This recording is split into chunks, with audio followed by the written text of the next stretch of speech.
Oh my gosh, is the overall hollow on the screen? Yeah, it's surprising. But this is Yu-Gi-Oh. Uh, you might be wondering why it's on the screen. Uh, I like being a part of things. I like knowing a lot about a lot. I like knowing about a lot of different topics. No, I'm fine with surface level.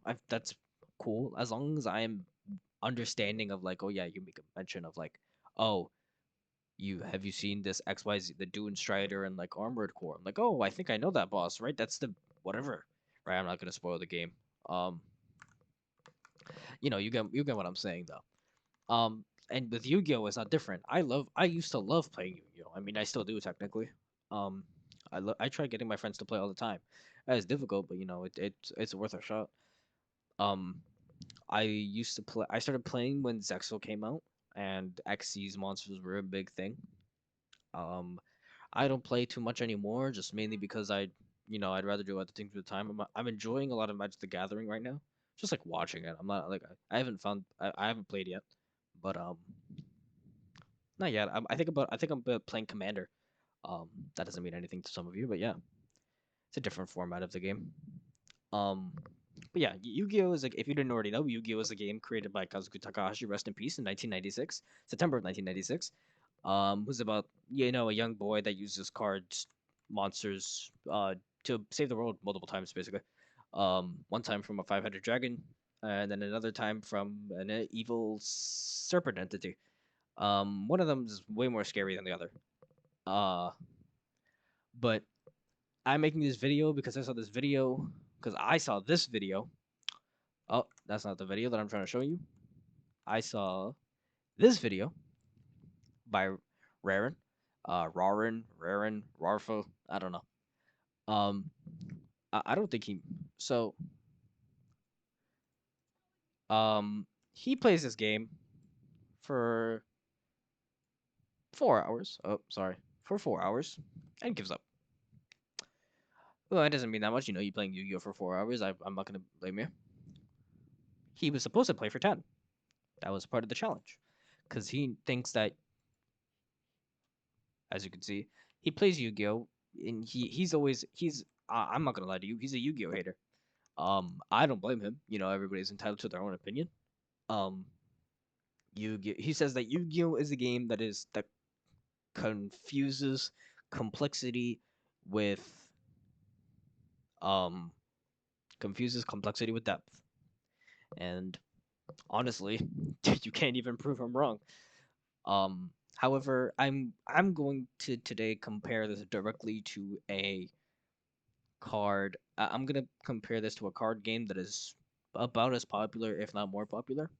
I'm going to be talking about Magic the Gathering. Magic the Gathering has five colors: white, blue, black, red, and gray. All you can see that there are symbols for these cards, right? You use I you use mana to summon monsters. You use land to get mana to summon monsters. Each and there's synonymous stuff, whatever lore stuff. The rest I'll explain later. It's a color play. Look, anyways, this is Wild Egster. I'm we're gonna be looking at the card as if we don't know anything about the game. Flying, first strike. Okay, so it flies, which is a special ability, and it's a first strike, so it'll hit first, I guess, right? Uh, it takes one of the white energy and then two of something else. It's a bird creature. Uh, you use two of these. Oh, look, you hover over it, but we're gonna see what's looking at the card. We uh spend we spend two of whatever the white things are. We spend two out of the white things, and then the monster gets plus two plus zero. So this number, I'm assuming it lines up, and then it goes to 3-0, 3-0, 3-1, right? Which is terrible, but that's power creep these days. Um, okay, cool. This is whatever. Let's look at this card. This is uh released in one of this was released during the first run of Yu-Gi-Oh. It's called Guardian Elma. Um, she cannot be so. Um, she's a wind monster. She's level 3. Don't know what those mean. I mean, you can see that it's wind. It's cool. It's green. Don't know what these stars mean. Sorry. So we don't know it's level 3. We know it's 3 stars. Don't know what that means. It's a fairy monster. Cool. It's effect monster. Okay. If you don't see a normal monster, like if you don't see, damn, I don't have a normal monster pulled up. But if you don't see a normal monster, you don't know what that is. Um. Anyways, cannot be summoned unless you control a face-up butterfly dagger Elba. So I'm assuming. So I'm gonna assume that butterfly dagger. We don't know if butterfly dagger Elba is a monster or a spell or a trap, or if it's just like a token or something. Um, when this card is normal or special summoned, I don't know what special summoning is. I don't know what the difference between normal and special summoning is. I mean, I'm assuming normal summoning is just you put it on top of the field. Target one appropriate equip spell card. Okay, it was an equip spell. Do I like? So I'm assuming an equip spell is like a spell that you put onto your monster. How does it get into the graveyard? Where did it could I just play it from my hand? Whatever, these are some questions that might occur you could easily explain. Attack. So does the attack and defense matter when you're fighting another monster? Does the defense play a role when you're getting attacked? Um, you know, Other things. And now we're gonna assume that that you are a person coming from Magic the Gathering.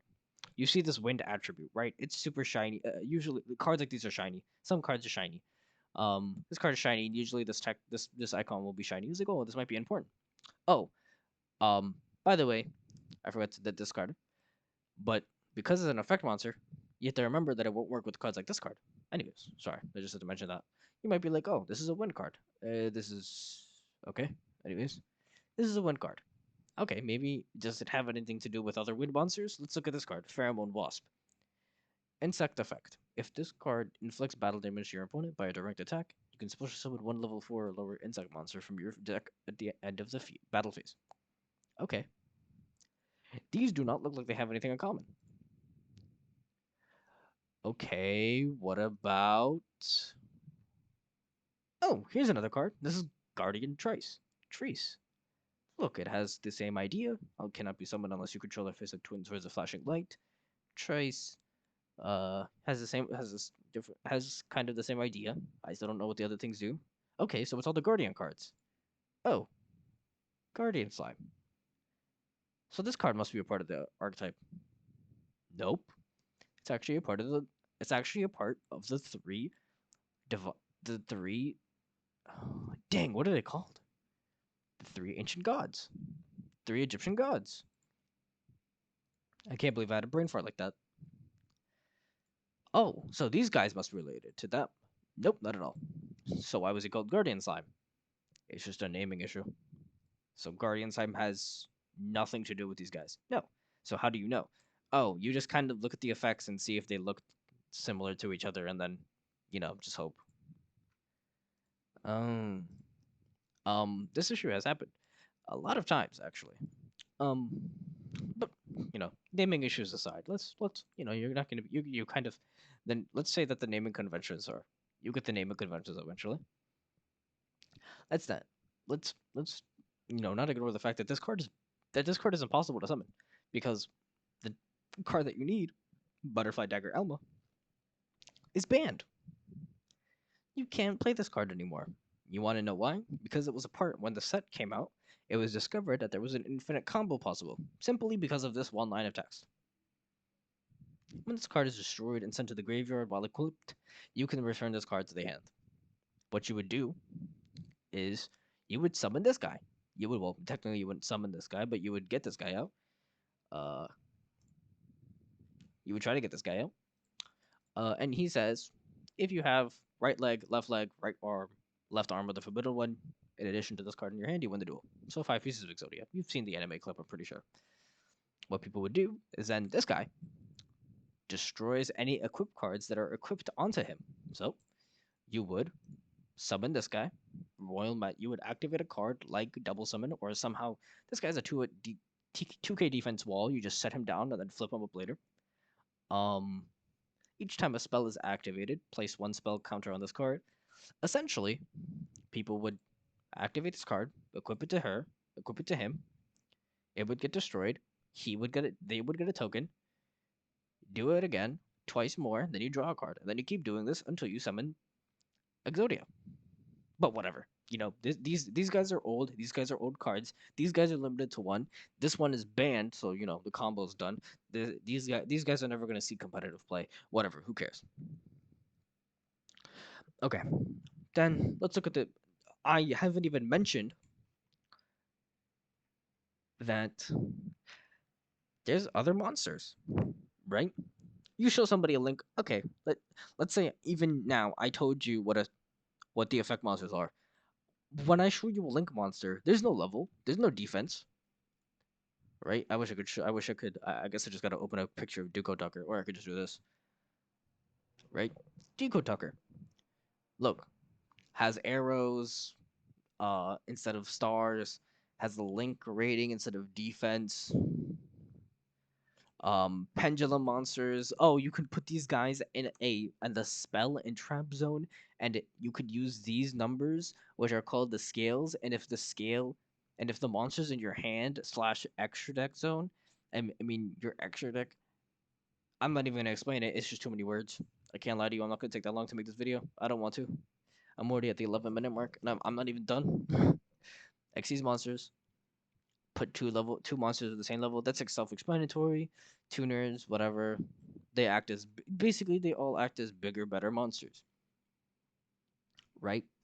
And you get used to these conventions, and okay, so these have to equal to this. Um, you know, you have to use polymerization or a different or some kind of spell card like polymerization to combine two or more cards. Uh, you know, give a tribute from your hand or field or graveyard to summon a monster. Just play these from your hand or special summon them. These come from the extra deck, tribute monsters or whatever. However, the thing is that you get used to all this stuff, but the problem is Yu-Gi-Oh! Modern day Yu-Gi-Oh! Has found ways to take mechanics that already exist. So every turn you get a normal summon, right? You get one normal summon. However, there's another way to summon monsters, and it's called special summoning. Special summoning can happen from the hand, feet, deck, graveyard, banish zone, anywhere on the field basically. When you summon one of these monsters, an Xyz or a Synchro or whatever, you are special summoning that monster.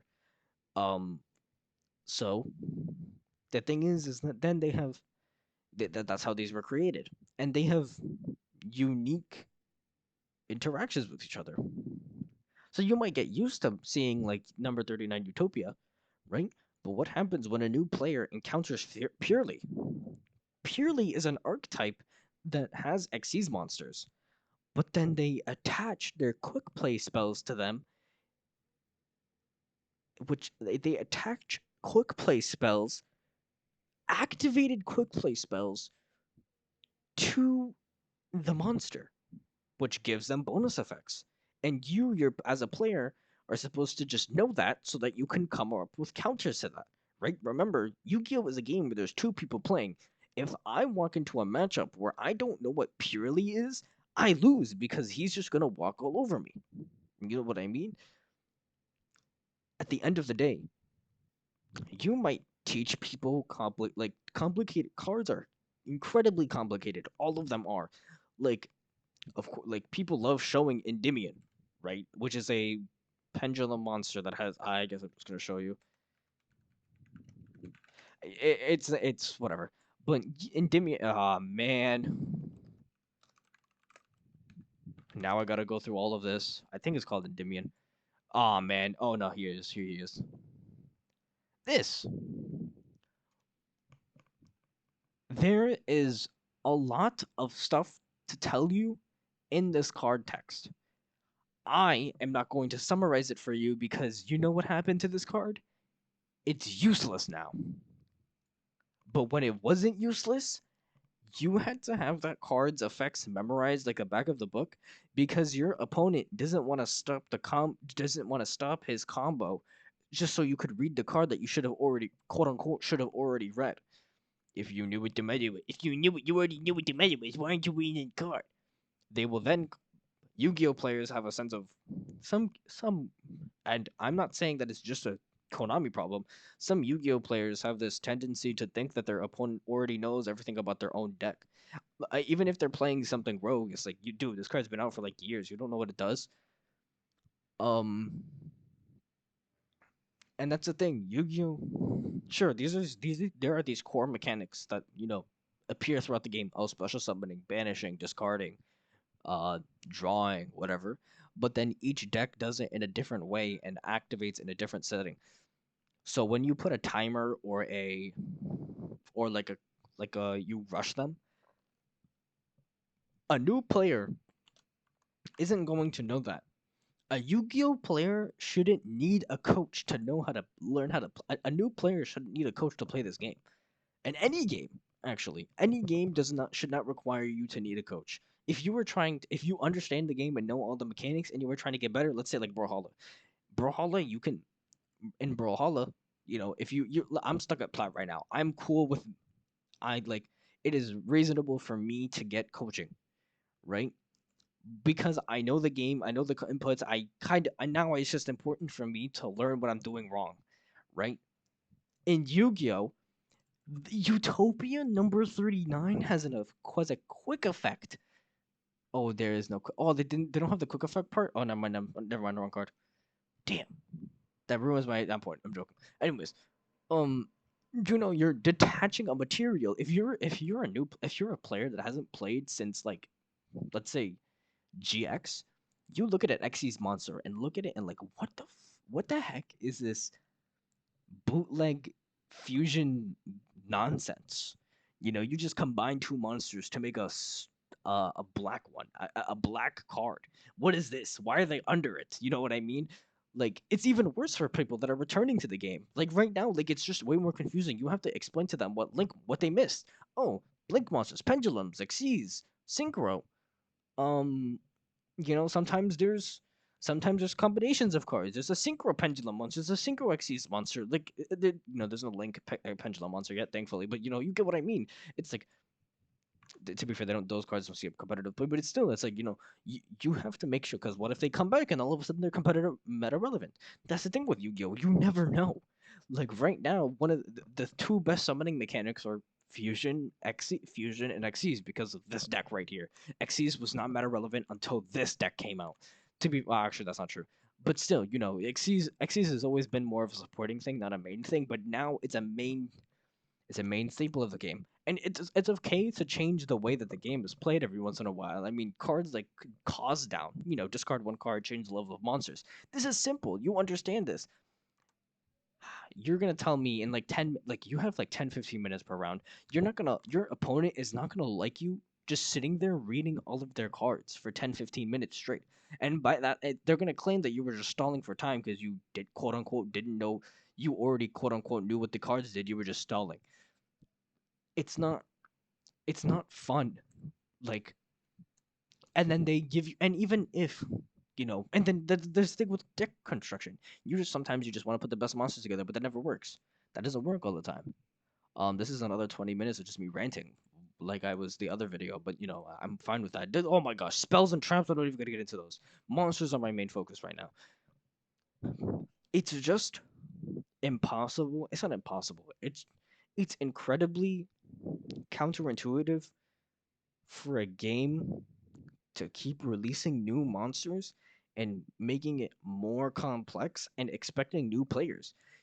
You if like let somebody goes to local, like, even the structure decks now have meta relevant cards, right?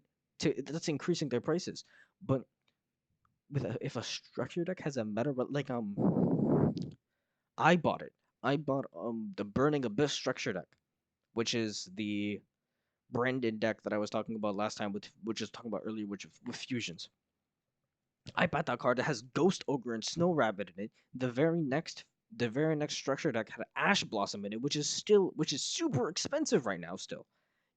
And the structure decks with those in it cost a lot. But I truly hope that Yu-Gi-Oh finds a way to like they've and I'm not gonna say that Konami's not doing anything. They've realized it's just an issue. They're not getting new players. They have realized that Yu-Gi-Oh is at a point. Man, I wish I had the article. Um, I don't know where to find it, but they wish that Yu-Gi-Oh has.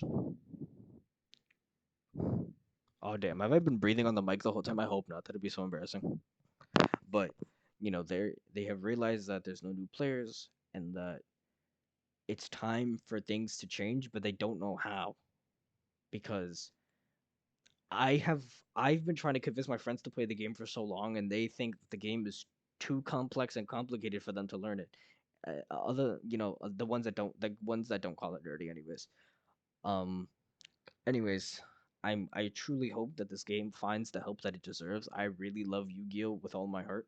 I just think that it's very frustrating to see this game struggle, and in the meantime, until they find a way to fix this, I'm going to be playing other games. I'm not gonna hit my head against a brick wall, and just keep saying, "Oh, coping," and saying that Yu-Gi-Oh is gonna get better someday. I'm going to play Magic the Gathering. I mean, um, I think I have a I have wish listed one of the March of the Machine commander decks right now. I plan on buying it sometime soon. Um, I think it's this one actually. But yeah, I might be buying one of these decks. Who knows? Um, they're cool. I like. I mean, I was watching my friends play Magic the Gathering the other day, and I was like, wow, this looks really fun. Wish I was playing right now. And I played a little bit, and I was like, wow, this game is great. I read cards, and I was even now like modern cards. I'm reading them, and I'm like, wow, this isn't that hard to read. But you don't get that same kind of experience with Yu-Gi-Oh now. But what can we do? Um, egg.